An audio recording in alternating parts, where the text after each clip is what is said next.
गंगा नदी के जलस्तर में लगातार वृद्धि हो रही है। इसके बावजूद भागलपुर सुल्तानगंज से अगवानी पुल घाट पर ओवरलोडेड नाव का परिचालन थमने का नाम नहीं ले रहा है। प्रतिदिन हजारों यात्री जान जोखिम में डालकर यात्रा करते हैं। बता दें कि इसके पूर्व अगवानी पुल से खगड़िया जाने के दौरान नाव हादसा हुआ था, जिसमें 2 लोगों की मौत हो गई थी। बावजूद नाव पर ओवरलोड परिचालन हो रहा है। बता दें कि सुल्तानगंज में जिस रास्ते से नाव गुजरती है, वहां पर पुल हादसा हुआ था। बताया जा रहा है कि मलबे को अभी तक वहां से हटाया नहीं गया है, लेकिन उसी रास्ते से नाव का परिचालन जारी है। ओवरलोड नाव का परिचालन के दौरान कभी भी बड़ा हादसा हो सकता है। डर तो सर बहुत है, लेकिन जाना भी मजबूरी है और हम चाहते हैं सरकार से अनुरोध है कि जितना जल्दी पुल को बना दिया जाए, जैसे पब्लिक को बहुत ज़्यादा सुविधा हो जाए। बहुत दिन से कठिनाइयाँ पे झेल रहा है यहाँ के पब्लिक।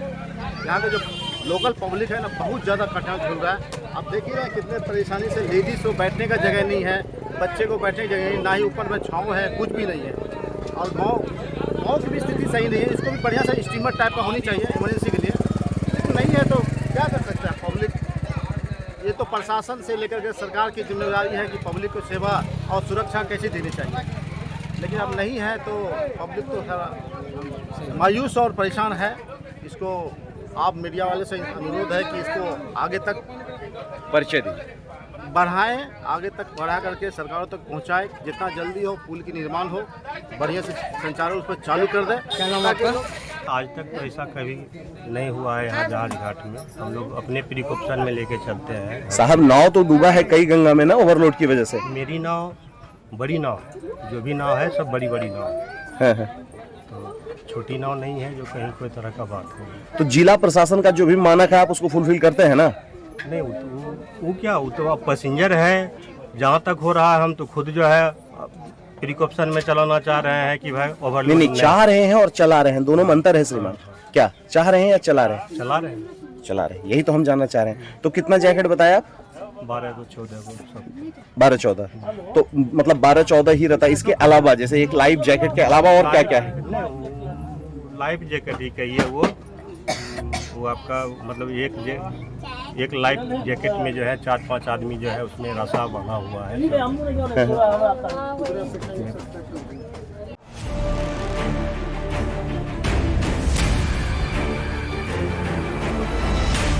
भागलपुर में आत्महत्याओं का सिलसिला बढ़ता ही जा रहा है, जिसमें अधिकांश युवा वर्ग हैं। यह केवल प्रवृत्ति नहीं बल्कि सामाजिक चिंतन का भी विषय है। पिछले कुछ महीनों से देखा जा रहा है कि शहर में युवा छोटी सी बात पर अपनी जीवन लीला समाप्त कर रहे हैं। ताजा मामला कोतवाली थाना क्षेत्र के बेराटी चौक के समीप का है, जहां के एक युवक ने आज आत्महत्या कर ली। बताया जा रहा है कि बेराटी चौक के रहने वाले मिठाई दुकानदार उमेश शाह के 19 वर्षीय पुत्र आदित्य कुमार का शव फंदे से झूलता मिला। घटना की सूचना पर कोतवाली पुलिस मौके पर पहुंची और शव को कब्जे में लेकर पोस्टमार्टम के लिए JLNMCH भेज दिया। वहीं पुलिस युवक के आत्महत्या किए जाने के कारण का पता लगा रही है।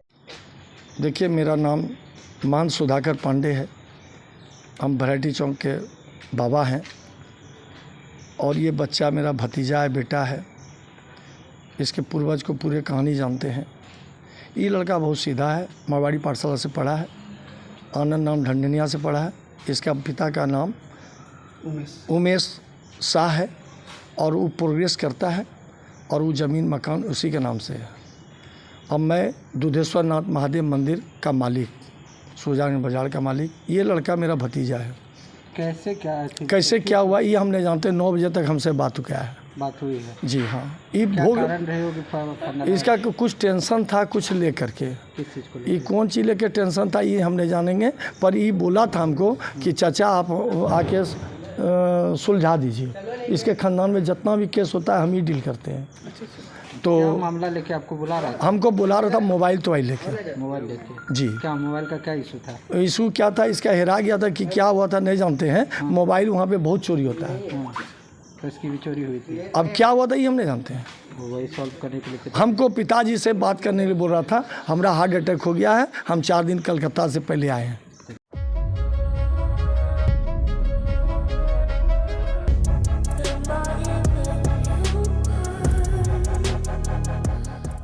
यूजीसी ने लोकपाल की नियुक्ति नहीं किए जाने पर टीएमयू को डिफॉल्टर घोषित किया। इसके बाद आनन फानन में यहां लोकपाल की नियुक्ति की गई, लेकिन अधिसूचना जारी होते ही विश्वविद्यालय में लोकपाल की नियुक्ति एक बार फिर विवादों के घेरे में आ गई है। इधर तिलकामाझी भागलपुर विश्वविद्यालय के नवनियुक्त लोकपाल प्रोफेसर संजय कुमार झा ने आज अपना योगदान दे दिया। बता दें कि बीते 23 जून को रजिस्ट्रार डॉक्टर विकास चंद्र ने लोकपाल नियुक्त किए जाने की अधिसूचना जारी की थी, जिसके बाद बुधवार को प्रोफेसर संजय कुमार झा योगदान देने कुल सचिव कार्यालय पहुंचे। वहीं लोकपाल प्रोफेसर संजय कुमार झा का स्वागत तिलकामाझी भागलपुर विश्वविद्यालय के सीनेट सदस्य मोहम्मद मुजफ्फर अहमद और विश्वविद्यालय के कर्मियों ने बुके देकर किया। गौरतलब हो कि प्रोफेसर संजय कुमार झा पीजी भूगोल विभाग के पूर्व हेड सह डीन रह चुके हैं। मौके पर टीएमयू के नवनियुक्त लोकपाल ने न्यूज अंग बिहार से विशेष बातचीत में कुलपति प्रोफेसर जवाहरलाल का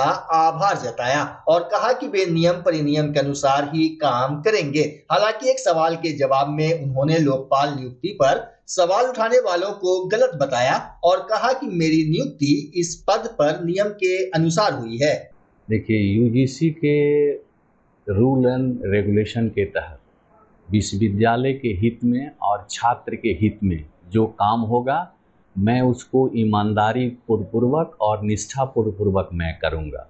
लोकपाल पद के नियुक्ति के लिए मैं माननीय कुलपति महोदय का भी मैं आभार व्यक्त करता हूं कि जिन्होंने मुझे इतनी बड़ी जिम्मेदारी दी है, और मैं भरोसा दिलाता हूं कि जो काम मेरी नज़र में आएगा या जो काम मुझे दिया जाएगा, निष्पक्ष रूप से मैं सभी कार्यों का निष्पादन करूँगा। अभी कई सारे सवाल सर आपके नियुक्ति पर उठ रहे हैं, क्या कहेंगे सर? मेरी नियुक्ति पर सवाल उठाने वाले लोग गलत हैं, सवाल पूछने वाले लोग गलत हैं। मेरी नियुक्ति मैंने जो नियम परिनियम विश्वविद्यालय का है और यूजीसी का जो है, जो 10 इयर्स एज ए प्रोफेसर जिसका हुआ है, उसी की इसमें नियुक्ति होती है। तो मेरी नियुक्ति एक प्रोफेसर के पद पर 11/2/2003 को हुई है और मैं रिटायर 31 जनवरी 2024 को हुआ हूँ। कहा जा रहा है कि आपकी पत्नी एसएम कॉलेज में है सर, बेनिफिशियरी पद पर है।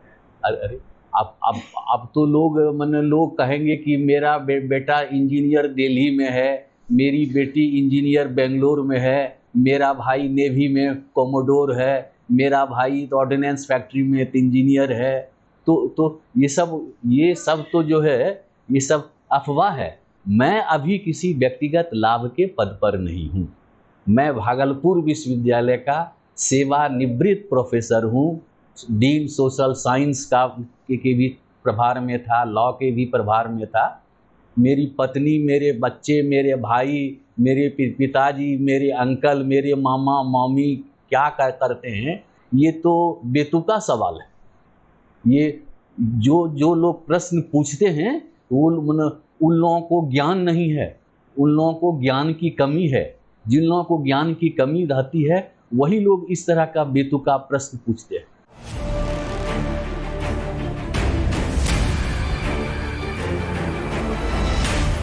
एसडीएम धनंजय कुमार ने आज भागलपुर जगदीशपुर अंचल कार्यालय का औचक निरीक्षण किया। निरीक्षण के दौरान कर्मियों में हड़कंप मचा रहा। एसडीएम धनंजय कुमार ने बताया कि कर्मियों को निर्देश दिया गया कि दाखिल खारिज में जो कमियां पाई जाती है उसे दुरुस्त करें। साथ ही दाखिल खारिज कराने वाले व्यक्ति को सूचित करें कि आपका आवेदन किस कारण रिजेक्ट किया गया। एसडीएम धनंजय कुमार ने अंचल के कर्मियों को कार्य में तेजी लाने का भी निर्देश दिया। निरीक्षण के क्रम में धनंजय कुमार ने स्पष्ट कहा कि अगर अंचल में कोई दलाली करते पकड़ा गया तो उस पर सख्त कार्रवाई की जाएगी। चूँकि अभी आप लोग को जानकारी होगी कि डीएम सर के स्तर से डेली रेवेन्यू की बैठक की जा रही है और जो पेंडेंसीज है अंचल में अभी थोड़ा ज़्यादा है, तो सर के स्तर से लगातार उसका निरीक्षण किया जा रहा है और मीटिंग हो रही है। हम लोग भी अपने स्तर से लोगों को गाइड कर रहे हैं, क्योंकि जगदीशपुर में आप लोग जान रहे हैं कि नगर निगम का सारा क्षेत्र आता है, वहाँ पे नंबर ऑफ़ केसेस निश्चित रूप से ज़्यादा रहता है। उनको गाइडेंस की आवश्यकता होती है। साथ ही साथ वो भी लूपहोल्स हम लोग देख रहे थे कि क्यों इतनी पेंडेंसी है, तो उन पर उन लोग को डायरेक्शन दिया गया और समय दिया गया कि इस पर कंप्लाइंस करें 3 से 4 दिनों के अंदर। साथ ही साथ एक अन्य प्रयोजन भी था कि स्किल डेवलपमेंट से जो रिलेटेड जो सरकार की विभिन्न योजनाएं हैं, वो आप लोग के माध्यम से हम जो भी जगदीशपुर की जनता है उनको भी जागरूक करना चाहेंगे कि एक जो बच्चों के लिए लोन स्कीम है या फिर जो बेरोजगार लोगों के लिए जो सरकार स्कॉलरशिप देती है और अन्य जो भी योजनाएं हैं, उसका जो लाभ है वो उसमें जितना आवेदन आ रहा है उसकी संख्या बहुत कम है। तो निश्चित रूप से उसमें 2 ही कारण हो सकता है, या तो जानकारी की अभाव होगा या हम लोग का जो प्रोसीजर है उसमें कहीं पे उन लोगों की समस्या उनको आ रही होगी। तो हम लोगों ने डीएम सर के डायरेक्शन पे ये डिसीजन लिया है कि प्रत्येक पंचायत में हम लोग एक कैंप का आयोजन करवाएंगे और सीएससी के माध्यम से और जो स्किल डेवलपमेंट सेंटर के माध्यम से है उसमें सभी बच्चों के उनके परिवार को जागरूक करेंगे ताकि वो जो सरकार के द्वारा जो स्टूडेंट क्रेडिट कार्ड स्कीम है एवं जो अन्य योजनाएं हैं उसका लाभ ले सकें, ताकि अपना स्किल डेवलपमेंट कर सकें और पढ़ाई में उनका और उन्हें मदद मिले। दाखिल कार्य ट्रिपों का स्किप करके दाखिल खारिज किया जाता हाँ, ये सूचना हम लोगों को भी मिली है, तो वो हम लोगों ने उसका अभिलेख मांगा है। कभी कभी क्या होता है कि कुछ समस्याओं के कारण स्किप करना पड़ता है, लेकिन उससे लोगों को स्पष्ट निर्देश है कि उससे बचना चाहिए। उदाहरण के तौर पे अगर कहीं पे कुछ समस्या है ऑब्जेक्शन को लेकर, उस केसेस में स्किप करने की आवश्यकता पड़ जाती है, लेकिन स्ट्रिक्ट इसमें दिया गया है कि ऐसे केसेस ना रहे। और कुछ हम लोग को भी कंप्लेन आया था कि जो स्किप है वो 4-5 बार किया गया है, तो उसमें एकदम स्ट्रिक्ट दिया गया है कि इसको कैसे कंप्लायंस करें, क्योंकि सभी कर्मचारी भी नए हैं, आप लोग जान रहे हैं, सभी को गाइडेंस की भी आवश्यकता है। लगातार हम लोग उसको मॉनिटर भी कर रहे हैं, लेकिन इसके बावजूद अगर ऐसी समस्याएं रिपीट होती हैं तो कार्रवाई भी जानकारी के अभाव में ऑब्जेक्ट कर दिया जाता है। नहीं, जो हम लोगों ने देखा कि ऑब्जेक्शन जो है वो क्लियर कट ऑब्जेक्शन नहीं है। जैसे कि आप लोग को जानकारी होगी कि जो भी ऑब्जेक्शन लगाया जाता है वो पब्लिक डिस्प्ले में वो अवेलेबल नहीं हो पाता है, निश्चित रूप से कर्मचारी के द्वारा सूचना दी जाती है। तो आम लोगों को से भी अनुरोध है कि जैसे कि जो भी उनको आपत्ति या फिर जो सूचना दी जाती है उसको इमीडिएट कॉम्प्लायंस करें। उदाहरण के तौर पे अगर किन्हीं का वंशावली नहीं संलग्न है, अगर किन्हीं का बंटवारा नामा नहीं संलग्न है, तो जो आम सूचना है, खास सूचना का जो समय है 14 दिन, उसके अंदर उसको बनवा के यहाँ पे कार्यालय में सबमिट करें, क्योंकि बिना उसके आप लोग भी समझ रहे हैं कि उस पर आगे नहीं बढ़ा जा सकता है और अगर बढ़ते भी हैं तो रिजेक्ट करने की स्थिति बनती है। तो ऐसे केसेस में हम लोगों ने कर्मचारी को स्पष्ट निर्देश दिया है कि ऐसे केसेस को नोट डाउन करें और लगातार फॉलो अप करें संबंधित व्यक्ति से कि आपका बंटवारा नामा आना बाकी है, आपका वंशावली आना बाकी है, और उसको 14 दिन के अंदर इंश्योर करके उनसे वो कागजात कार्यालय में समझ।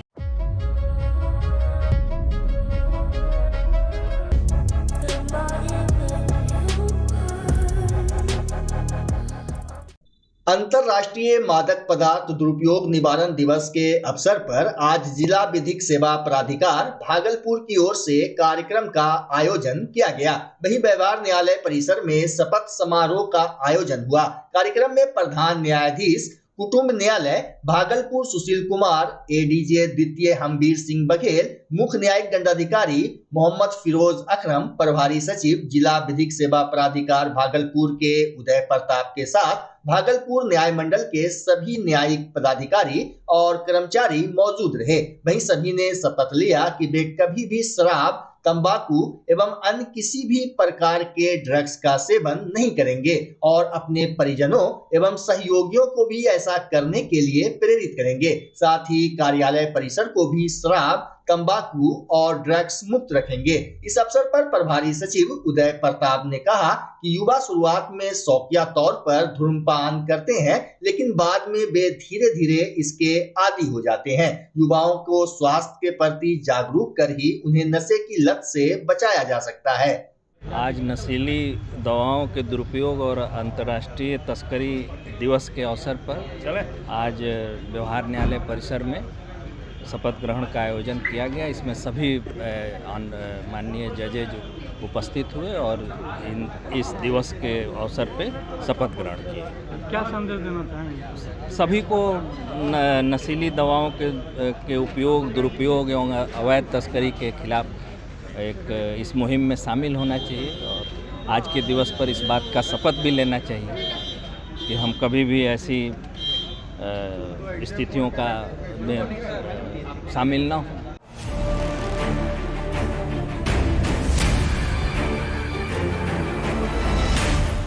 भागलपुर मायागंज अस्पताल में आज इमरजेंसी विभाग में संचालित इमरजेंसी का मेडिसिन वार्ड फैब्रिकेटेड हॉस्पिटल में शिफ्ट हो गया। इमरजेंसी के मेडिसिन वार्ड का उद्घाटन Jawaharlal Nehru medical college and hospital के प्राचार्य डॉक्टर उदय नारायण सिंह और मायागंज अस्पताल के अधीक्षक डॉक्टर राकेश कुमार ने किया। इस मौके पर मेडिसिन विभाग के एचओडी डॉक्टर अभिलेश कुमार ने बताया कि इमरजेंसी में दबाव कम करने के लिए 80 बेड का मेडिसिन विभाग बनाया गया है। डॉक्टरों ने जानकारी दी कि अब इमरजेंसी विभाग में आने वाले मरीजों को प्राथमिक इलाज के बाद सीधे फैब्रिकेटेड हॉस्पिटल में बने इमरजेंसी मेडिसिन वार्ड में भर्ती के लिए भेज दिया जाएगा। यहाँ पर 33 जूनियर सीनियर डॉक्टर और 23 स्टाफ नर्स की तैनाती कर दी गई है। इस मौके पर मेडिसिन विभाग के professor doctor Hemshankar Sharma, doctor Bharat Bhushan, doctor Rajkamal Chaudhary, doctor Ubaid Ali समेत कई चिकित्सक मौजूद रहे। यहाँ तो आपके सामने है सब कुछ सुविधा हमारा मेडिसिन से रिलेटेड। जो मरीज आएगा, जो तकलीफ होगा, आपका मॉनिटर लगा हुआ है, जांच की सुविधा यहाँ जितनी मेडिसिन से रिलेटेड ईसीजी है, होल्टर है, ये और आपका ये ब्लड वगैरह जांच का BSc-RB है, इको है, यहाँ सब जो भी जांच हमारे पास अवेलेबल पहले से है वो सब सुविधा मरीज को मिलेगी। कैपेसिटी टोटल 80 बेड यहाँ है हमारे पास इसके लिए। हाँ, 80 बेड। क्या मेडिसिन का बेड बढ़ जाता है? मेडिसिन का एक बार हम लोग बैठते हैं सर, आप लोग ले इसके लीजिएगा सब साइड। मेडिसिन का बेड नहीं बढ़ता है। मेडिसिन का स्ट्रेंथ हमारा जो 130 बेड का है वो इमरजेंसी सीट किए हैं। इमरजेंसी वार्ड अलग है ही। इमरजेंसी में जो एडमिटेड होगा, जो डेली एडमिशन वहाँ होता था, इमरजेंसी में रहता था, वो मरीज अब यहाँ आएगा मेडिसिन से रिलेटेड। जांच के बारे में बताते हैं। यहाँ PG लैब हम खोले हैं जिसमें कि ABG है, ABG की सुविधा है, CBC की सुविधा है, यूरिन टेस्ट की सुविधा है और TMT की सुविधा है, ऑल्टर की सुविधा है और NCB की सुविधा है, कलर डॉपलर की सुविधा है, वेस्कुलर डॉपलर की सुविधा है और अल्ट्रासाउंड की सुविधा है। हाँ, अल्ट्रासाउंड मतलब सिर्फ लड़कों के लिए या पेशेंट की, यहाँ के जो एडमिटेड पेशेंट हैं उसके लिए है और प्लस इको की सुविधा है जो यहाँ भर्ती होंगे। एक रूम जो मेरा है उसमें अभी एक्सरे का रूम है जिसमें हमने स्टूडेंट साहब को रिक्वेस्ट किया है कि उस रूम में एक एक्सरे मशीन जो MCH में लगा हुआ था कोरोना के टाइम में, उसको उस रूम में डाल दिया जाए ताकि यहाँ जो पेशेंट आते हैं उसको असुविधा नहीं हो, उसको एक्सरे यहीं हो जाए। अब जहाँ तक आप बोलेंगे कि MRI में पेशेंट कैसे जाएगा, इको में पेशेंट कैसे जाएगा, और इसमें कैसे जाएगा, CT कराने पेशेंट कैसे जाएगा। आप PMCH में इमरजेंसी देखे होंगे, PMCH के इमरजेंसी को देखिए, वहाँ जो इमरजेंसी चलता है वो RSB वार्ड के पास चलता है। वहाँ से जो रेडियोलॉजी डिपार्टमेंट का दूरी है वो हमारा दूरी उससे कम है, बहुत कम दूरी है। तो यह तो मेरे मैनेजमेंट पर और जितना जिसके हाथ में मैनेजमेंट है सर, जो हमारे राकेश सर हैं जो अधीक्षक के पद पर हैं।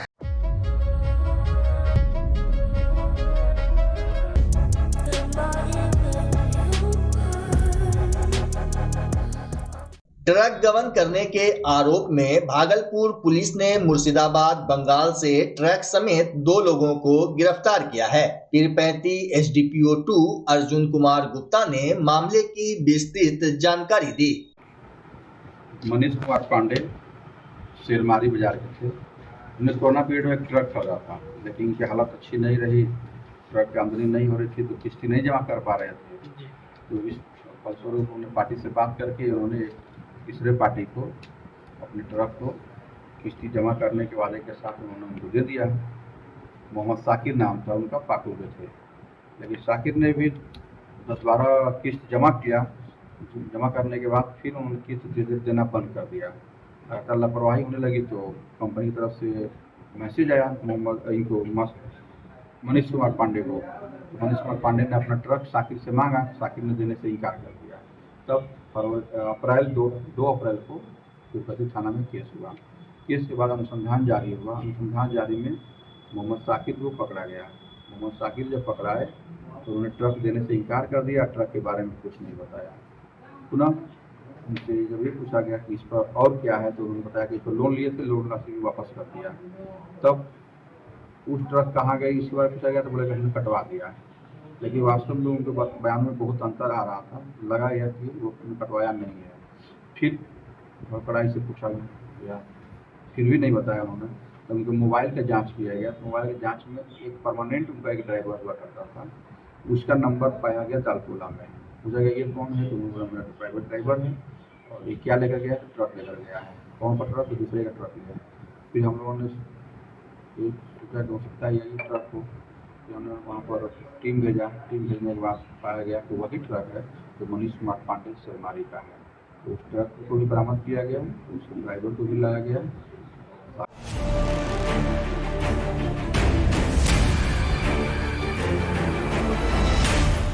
बच्चा जब जन्म लेता है तो कई बार बच्चा तुरंत नहीं रोता है, रोने में देर हो जाता है। ऐसे में बच्चा क्षतिग्रस्त हो जाता है और उसके बचने की संभावना कम हो जाती है। और यदि बचा तो भविष्य में उसमें विकलांगता की समस्या आती है, जिसे सीपी कहते हैं, जिसका कोई माकूल इलाज नहीं है और ज़िंदगी भर बच्चा विकलांगता से जूझ सकता है। ऐसे में पूरे संसार में कूलिंग थेरेपी का सहारा लिया जाता है। जन्म से ठीक 6 घंटा के अंदर यदि उसको कूलिंग थेरेपी दिया जाए तो उससे उसका सीपी की समस्या कम होती है और बचने की भी संभावना बढ़ती है। पहली बार बिहार झारखंड में आपके शहर के स्नेह नवजात शिशु बाल सेवा केंद्र में यह मशीन उपलब्ध है। कभी भी ऐसी बात हो कि बच्चा रोने में विलम्ब हो गया तो आप स्नेह नवजात शिशु बाल सेवा केंद्र में जरूर संपर्क करें।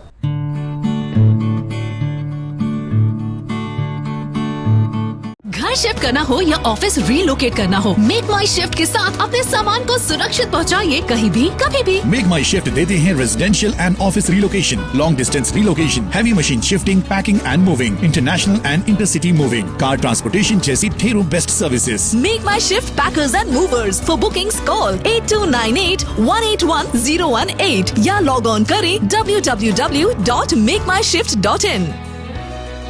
रिंकू एलईडी बल्ब एक बार लाओ और चलाते ही जाओ। हमारे एलईडी बल्ब्स है क्वालिटी में नंबर 1 और एनर्जी एफिशिएंट, जो रखे एनवायरनमेंट और आपके बिजली के बिल दोनों का ख्याल। रिंकू एलईडी बल्ब के साथ एनर्जी बचाओ और बिल घटाओ। ये है पावर सेविंग लाइट जो चले लंबे समय तक और रखे आपके घर को रोशन। हमारे यहाँ एलईडी लाइट्स मिलते हैं एक व्यापक रेंज में जो आपकी हर जरूरत को पूरा करेगी। लेकिन यही नहीं, हमारे एलईडी लाइट सिर्फ चमकदार नहीं बल्कि एनवायरनमेंट फ्रेंडली भी है। तो आज ही लाओ रिंकू एलईडी बल्ब और पाओ 1 साल की वारंटी का भरोसा। रिंकू एलईडी बल्ब्स, नई जनरेशन के स्मार्ट बल्ब्स। आज ही संपर्क करें 8651063786 या मेल करें rinkooledbulb@gmail.com। हमारा पता असाननपुर, भागलपुर, बिहार 812002।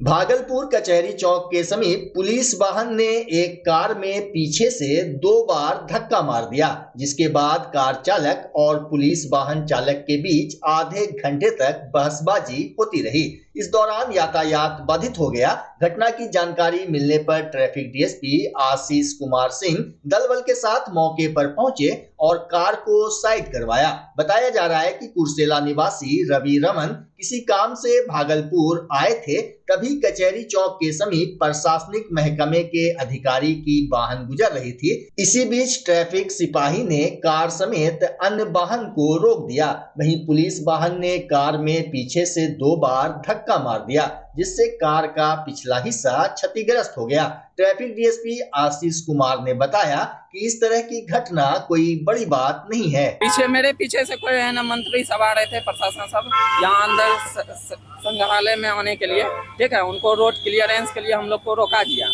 आगे से है ना प्रशासन ने रोका, हम लोग है ना आगे में रोके हुए थे, गाड़ी है ना लगभग 2 मिनट से खड़ी थी मेरी।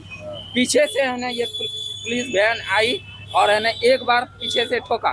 ठोकने के बाद 10 फीट तक लगभग आगे है ना घिसक के आ गए थे।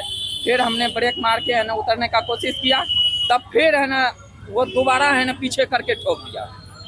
2 बार है ना वो ठोक के 10 से 15 मिनट ये है ना पीछे से जो पुलिस वैन आ रही थी, वैन के जो ड्राइवर थे, ठीक है, उन्होंने है ना चलाते हुए क्षति हुआ? पीछे से पूरा है ना बैक गाड़ी डैमेज हो गई। क्या बोले डीएसपी साहब? क्या मेरी बोले? फोर्ड है ना फ्री स्टाइल है। डीएसपी साहब क्या बोले आप? डीएसपी साहब तो कहे कि ये मेरी गाड़ी है वैन, इसलिए है ना पहले वैन को जाने दो, तुम्हारा समाधान बाद में देखते हैं क्या होता है। अभी मैं ऑफिस में था, सुपरविजन के लिए निकल रहा था, उसमें खबर आई कि कचहरी चौक पर किसी सिविलियन गाड़ी को पुलिस गाड़ी से थोड़ा सा धक्का लग गया है। तो लोग फिर बार किए हुए हैं, गाड़ी जाम किए हुए हैं। तो मैं वहाँ से तुरंत करके आया। DR 11 AM 9257 है नंबर, एक छोटी कार है, उसमें ट्रूप कैरियर पुलिस की है हमारी, वो फोर्स को लाते ले जाते रहता है। तो बहुत कोई बड़ी बात नहीं थी, कभी अचानक ब्रेक मार दीजिएगा तो कोई सटा हुआ वो सट गया, वो ऐसा कोई एक्सीडेंट का रूप नहीं था, सब जरूर गया था गाड़ी, यही बात थी। कितना नुकसान हुआ सर?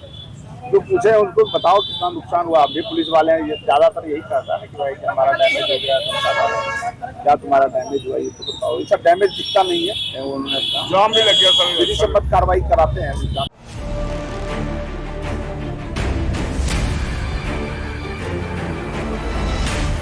भागलपुर सुल्तानगंज थाना क्षेत्र के मसदी पंचायत के शिवनंदनपुर गांव के वार्ड 9 में सार्वजनिक नल से पानी लेने के दौरान 2 पक्षों में जमकर मारपीट हो गई। मामले को लेकर शिवनंदनपुर गांव के रहने वाले कौशल पासवान ने थाना में लिखित आवेदन दिया है। पुलिस मामले की जांच पड़ताल कर रही है। कौशल पासवान, कहाँ घर है? शिवनंदनपुर वार्ड 9 मस्दी पंचायत। मस्दी पंचायत। क्या घटना घटी आज? घटना जल नल योजना की जो है पानी लेने के लिए जाता है हमारे 9 नंबर वार्ड में, किसी पासवान के गांव घर में पानी नहीं गया है। फतेह जंग बहादुर के पास से पानी ही लेने के लिए गए थे मेरे बच्चे सब। उसके दरमियान में मेरे बच्चे के साथ जो है उसकी वाइफ, उसकी पत्नी जो है, बच्ची सब जो है मारपीट किया। किसका? फतेह जंग बहादुर की बच्ची और उसकी पत्नी, और उसका एक बेटा है हिटलर, वो भी लाठी चलाया। मेरा भगना का जो है पीठ पे मारा है, हाथ में मारा है, उसका हाथ जो है फूल गया है। क्या कहना है उसका? उसका कहना है कि ये मेरे बाप का है, जल नल योजना नहीं है, हम पानी नहीं लेने देंगे। और पानी लेने के लिए जाते हैं तो गंदा गंदा बात बोलता है बच्चे सबको, कहता है कि उठा के फेंक देंगे डेक्ची, पानी नहीं ले देंगे, बाप का है।